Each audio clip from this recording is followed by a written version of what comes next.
ফেরনি করা ডান। এখন ফুটছে, আর 5 মিনিট ফুটে এলেই নামিয়ে দেবো।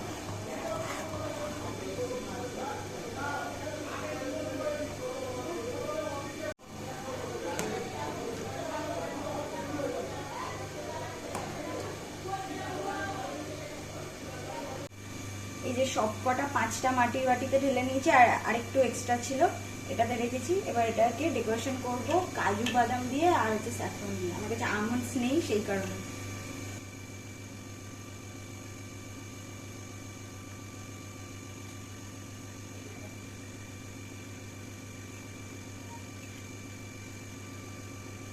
এবার দিচ্ছি হচ্ছে স্যাফরন।